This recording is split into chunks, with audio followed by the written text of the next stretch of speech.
What's up, addicts? All right, let's do an instant recap of the first round and look at what we expect from a dynasty perspective from the first round of the NFL draft. Quite a few surprises tonight. We'll go through the draft and hit on quickly on all of the fantasy relevant players and just give you our quick recap and analysis. So obviously first pick overall, Joe Burrow going to the Cincinnati Bengals. No surprise there. We knew that was coming. Have had a while to prepare for that. I think this is a really good fit for Joe Burrow. Obviously, the Bengals are a little bit devoid of talent, but they do still have guys like Tyler Boyd and AJ Green there. So I think he'll have some success in the first year, but probably going to take a few years before he finally sees his fantasy value come to life. But he's definitely going to be a high value pick, especially in super flex leagues. Not going to laugh at you for taking him early in the first. And then we got the answer to our question as to whether teams were actually scared over Tua Tagovailoa going to the Miami Dolphins at pick number 5.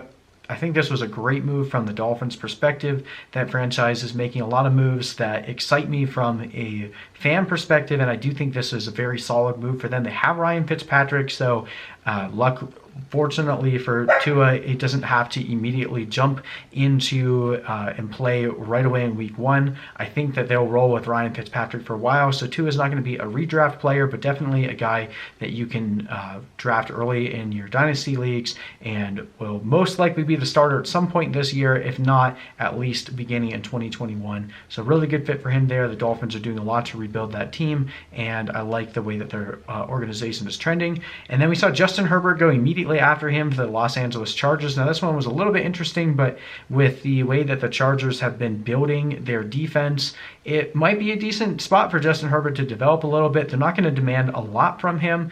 He's getting to play on an offense with a lot of really good skill position guys. You got Keenan Allen there still. You got Mike Williams. You got Hunter Henry and Austin Eckler there. So I think Justin Herbert is going to at least have a chance to succeed. I'm not a huge Justin Herbert fan. I don't think that they're going to expect a lot from him this year. They may not even start him. They do have Tyrod Taylor there. He may basically play the first couple weeks before they give the job over to Justin Herbert, but drafting a guy in the top 6, you know that the fans are going to be clamoring to see him and see what he's got. So he'll be starting at some point in this season. So definitely saw his draft capital go up a little bit, seeing him get drafted early. Now, then we started to see a bit of a drop in terms of some of the top end receivers. The first receiver to go off the board, Henry Ruggs to the Los Angeles Raiders.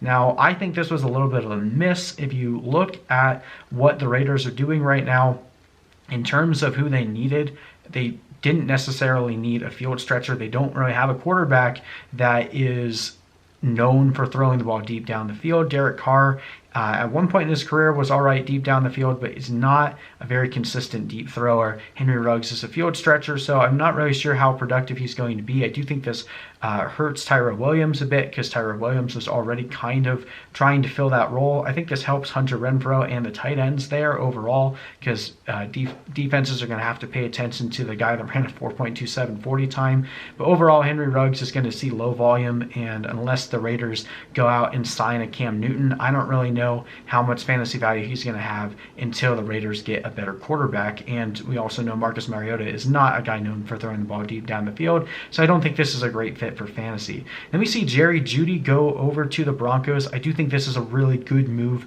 for the Broncos, and I think this is probably one of the better landing spots for the wide receivers in this draft.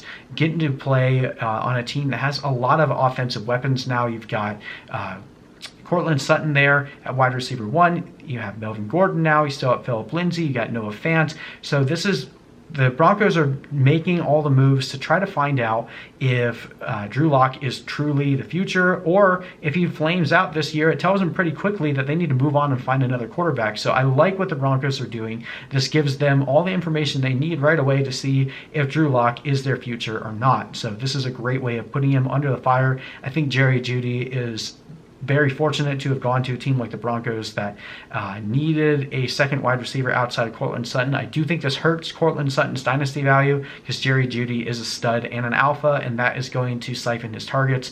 You would have been better off seeing a guy like Henry Ruggs go there, but I don't think it hurts him all that much in the first year. It's just over time, it definitely dips his dynasty stock a bit.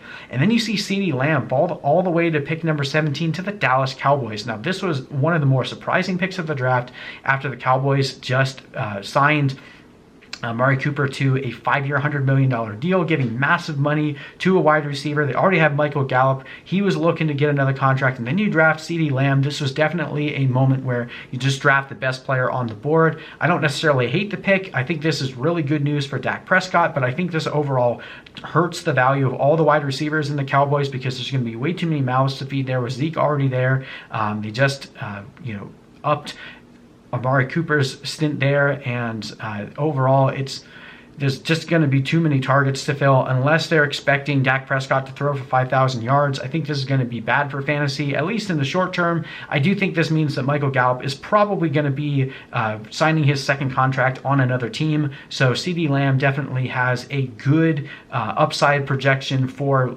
his next couple years. So definitely a guy that you're not going to be too thrilled to have in the first season, probably not even the second year. But once Michael Gallup is gone or Amari Cooper ends up getting traded, and CeeDee Lamb becomes the number one for that team, you can be thankful for the fact that he's going to be playing with a quarterback like Dak Prescott that has shown that he can be very fantasy friendly to the wide receivers. So I do really like that landing spot for the future. CeeDee Lamb is going to be a guy that you can potentially avoid in drafts, and then next year when players that drafted him were a bit disappointed by what he did, might be able to trade for him at a cheaper value. So I think CeeDee Lamb's value is going to rise as his career goes on. All right, then the next fantasy relevant player, Philadelphia Eagles on the clock, and they take Justin Jefferson. No, they don't take Justin Jefferson. They take Jalen Reagor, the muscled up Randall Cobb, Christian Kirk, small guy that likes to play in the slot. They really needed a wide receiver one, and I feel like Justin Jefferson was the pick for them.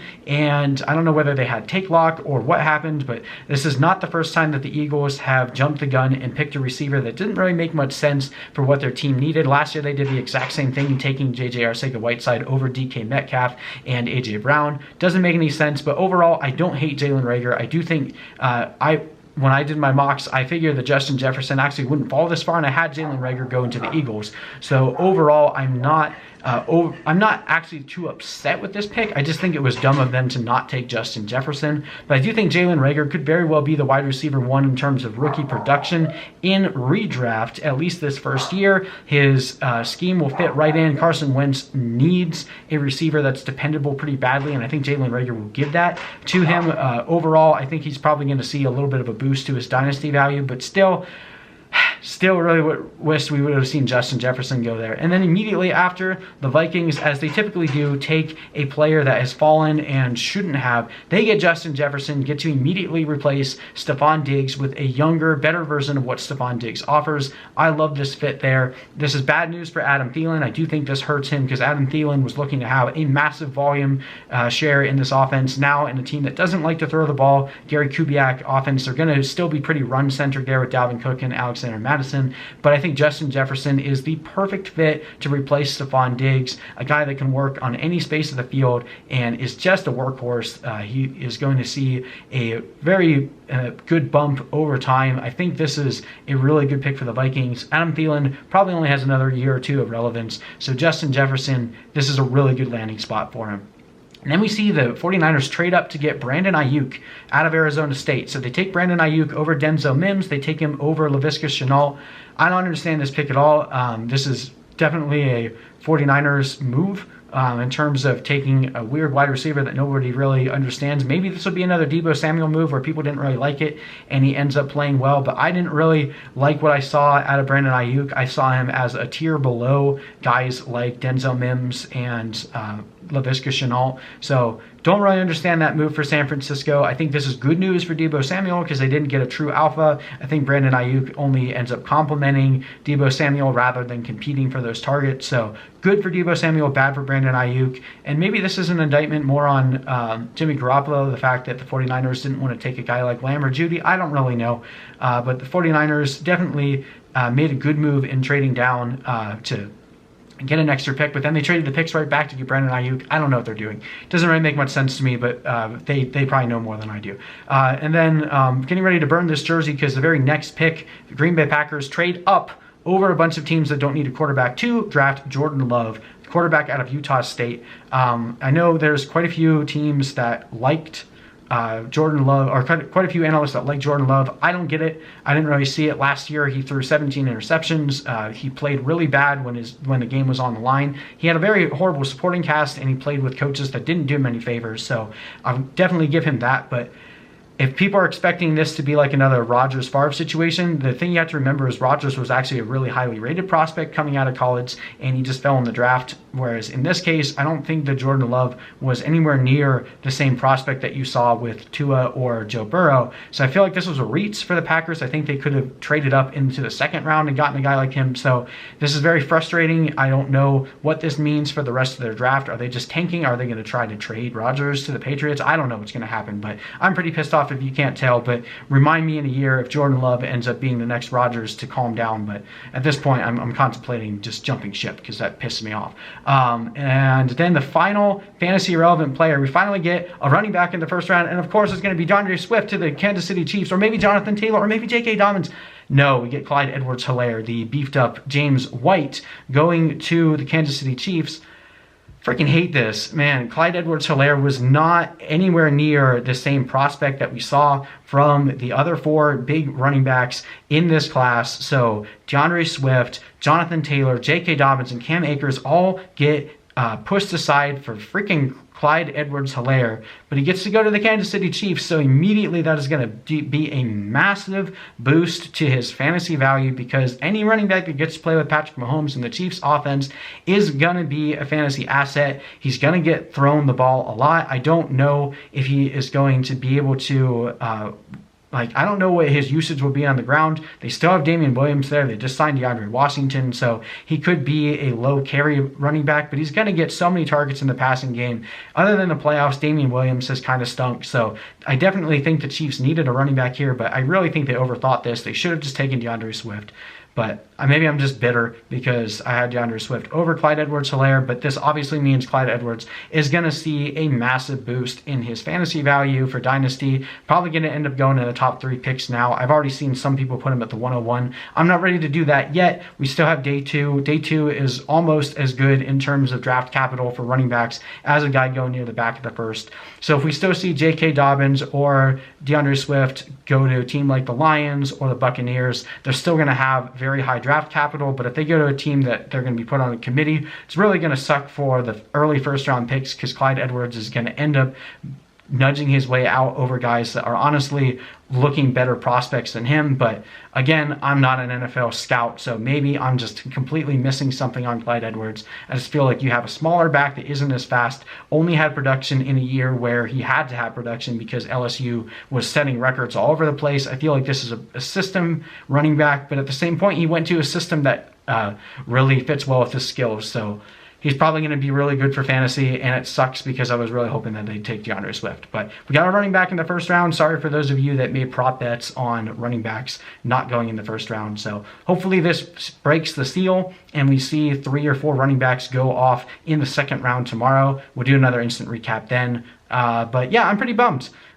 We could have seen Justin Jefferson go to the Eagles. We could have seen DeAndre Swift go to the Chiefs. And we could have seen the Packers do anything to help Aaron Rodgers in the twilight of his career try to win a Super Bowl 1 game away. But no, we trade up to take Jordan Love. I'm still bitter. Sorry. Thank you guys for watching. Hopefully I'll be in a better mood tomorrow.